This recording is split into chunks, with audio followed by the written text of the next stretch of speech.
Hey tubers, as you can see the job is done, and all of those blue capacitors, blue polyester film capacitors are the one that are what's used by me to correct back the matter zone on the left, which is the modded outer zone matter zone. Yeah, I wish I could get all of the blue except for one here. I couldn't get the same look. So this is also to so that my work is identifiable. It's not a factory work. So that also conformity is one of those things that I was aiming for, and making sure, try to make sure all of the capacitor that is switched back to the original one, to the original spec one, is more or less the same look or the same appearance, yeah, except for one. And these two capacitor, as you can see, the height is a bit different because I couldn't get this diameter and height for the same value.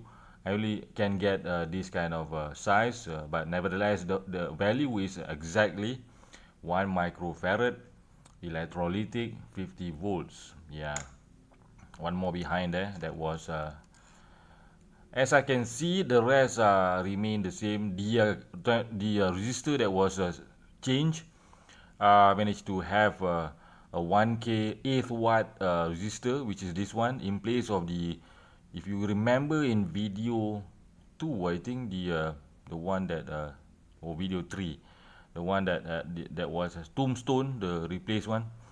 Did you know 8 watt resistor is quite expensive? So good thing I have some in my inventory. Yeah, no point of me buying 50 pieces, 100 pieces of those things. The minimum of the order at least requires a lot of quantity. Yeah, and there is yeah, the diode itself. I'm not using the 1S 133 because I couldn't get that. I can get that from a local listing, but I don't trust those kind of non-reputable seller. Very sorry to say, but I will try those things in the future if it is not if it is not important to do so. I can more or less buy and try. For this, I don't want to do those things. I want to be as close, as precise as the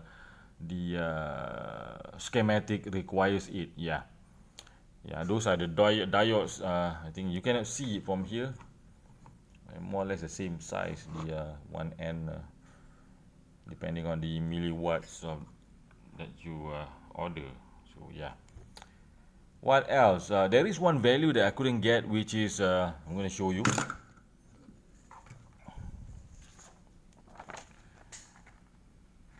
on the schematic itself. That is this one, C34.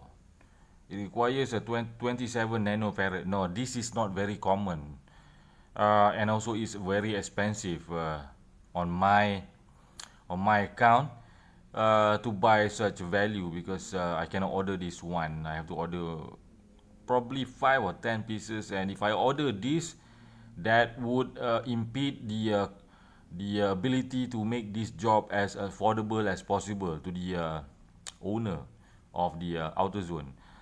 Instead, I was in a dilemma whether I should go for 22, which is very common, or 33. And after some calculation, which is a common sense calculation, not electronic calculation, I go for 22 because 22 is closer to 27 in terms of counts. If I go to 33, is a bit over. There are few counts to reach from 27 to 33. There's a few more counts compared to 22 to 27. So that is what I call common sense. It's not useful in electronics. It's useful in day-to-day calculation. Yeah, that kind of thing. And one thing about the modification that was done, if you remember, C16 was removed, which is over here. Not sure what that would affect the tone of the metal zone itself, because it's connected to the switching, the on and off switch, your foot. So either the removing this capacitor makes it switch faster, or will make your feet looks nicer when you step on the pedal itself. So not sure about that. Only a metal zone expert would know why you need to take out this capacitor. And some mistake that I thought this was replaced. No, this is a stock, so I accidentally ordered extra, so I have to use that on other job in the future. So, this one I thought was C16 because it's hard to read actually. This is C18. C16 was down there. It's down there, yeah. And more or less, most of the parts that was replaced, some of them still retain the original value, but due only the reason was replaced is changing the material from polyester to polypropylene. I'm not sure whether that changes the sound or not. So, but collectively, overall, all of the mod changes does affect the tone output, as you can see on video where I hooked up the oscilloscope. And that's about it. After this, we're going to go to the scope, and hopefully this doesn't affect much of the output. If it's not far off the original expected signal wave, I'm going to leave it. If it's give a lot of difference to there is a noticeable, I have to say to this guy to have a second visit when I have time to order this one. Yeah, that's it for now. Let's go to the scope after this and do some signal checking. Yeah. Hello YouTubers, welcome back to the scope. Yeah, I reconnect the metal zone, factory metal zone to channel 2, the corrected by me metal zone in channel 1, and we're gonna compare the signal wave. And I'm not going to look at the I'm gonna look at the schematic, but I'm gonna look more to the compare this signal against or superimpose the metal zone corrected to the factory one. Let's see whether there is an exact replication of the signal itself, or there is some difference. So I'm already set the knobs to procedure number 1, which is checking the output. So we're going to look at the waveform.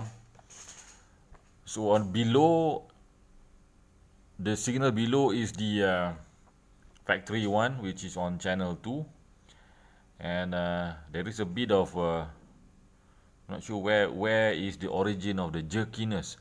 Could be my function generator is not stable, or it's not warm enough, and yeah, those kind of thing. Yeah, there is a difference over here.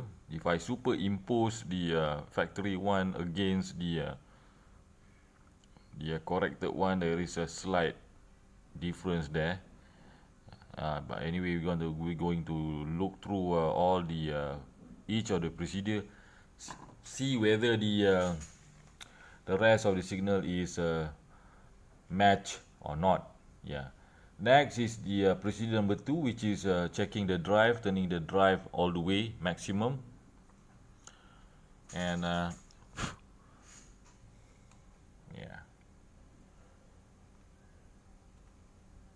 let's trigger the thing.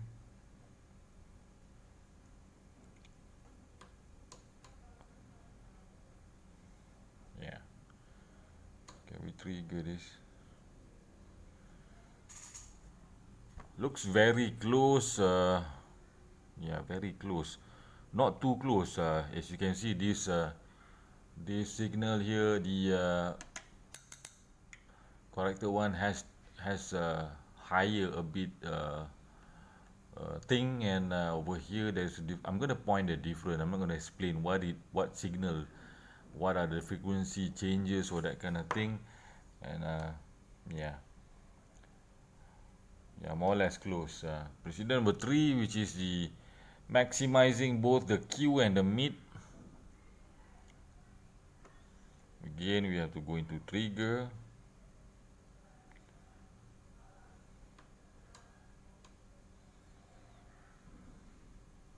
Good enough, I think.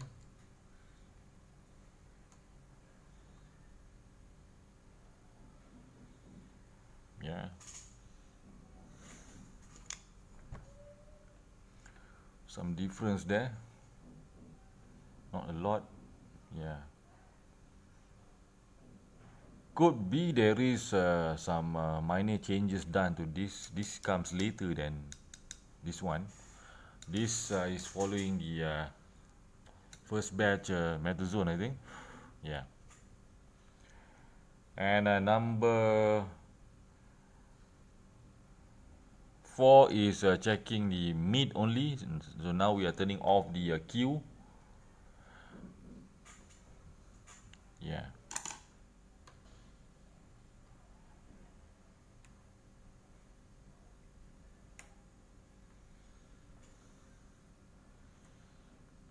Not sure what's going on here. Why is the signal is do we need to tweak this or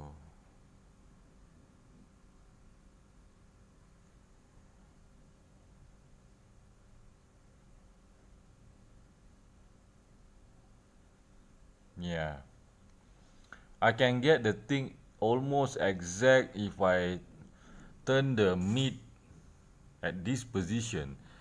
So now I think the difference is in the tolerance or on the taper of the knob itself that is giving the slight changes. So it's hard to get exact because I believe each of the ports here have those kind of tolerance, and some more they have inconsistency on the carbon track itself. So I believe I've done what I can correcting it. The rest is you cannot match this by matching the setting itself, because the knob itself has some taper issue depending on the wear and tear of the ports itself. Yeah, I think so. Yeah, let's go to the next one, which is checking the treble. So what to do? Mid and Q is in the center for both. I guess if you want to match a particular meta zone, it is helpful to do to match it on the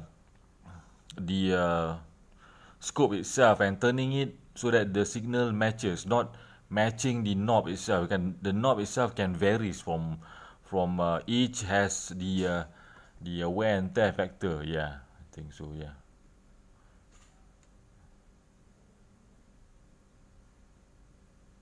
What do I want to do just now? Treble, yeah, treble. So turning the maximum, the treble to maximum. Okay, let's de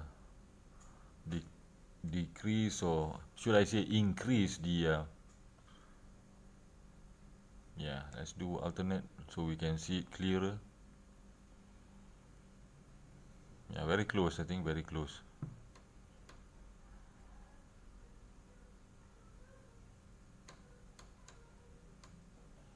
Yeah, very close. If I want it closer, I have to tweak with the knob itself. Yeah.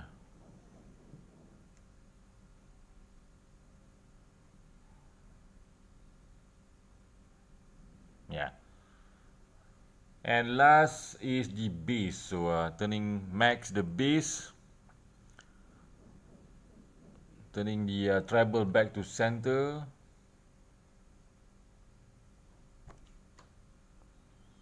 Yeah, very close, except for one spot over there, which is there's an increase of amplitude. Yeah, I'm going to say this. This is a pass because I'm not going to go into very detail trying to match the component, everything. Try even to check, because there's lot of component to be checked, and leave those things to the MetaZone expert. I've done what I can, and it's close enough to the thing, and I'm taking into account, as I said earlier, the volume ports or the potentiometer wear and tear factor itself will affect the outcome of the accuracy of the signal outputting the each metal zone. Yeah, if I were to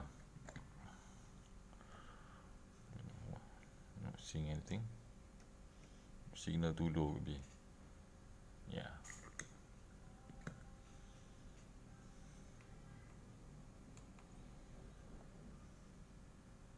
for the fun of it, let's play XY. So let's see what XY does to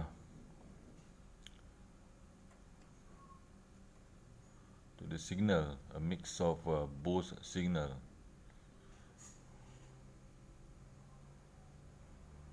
So this is on the base setting. So we're gonna go into the output itself, turning this one. For the fun of it, I'm just gonna waste a few more minutes playing the thing. So yeah.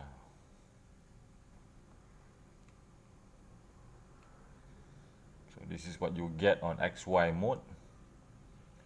This is on checking the output setup on the schematic. And let's go to number 2. Let's see the difference. Whether we can see something that is in terms of mirror imaging, which is yeah. And then mid plus EQ. Yeah, very fun looking signal over there. So part of it belongs to the this matter zone, part of it belongs to this matter zone. Yeah. And then going to the mid, you can see something like a what you call that, mirror image. Yeah. So this might belong to yeah. And then the treble, yeah, put all controls to the center. Turn the treble. Yeah.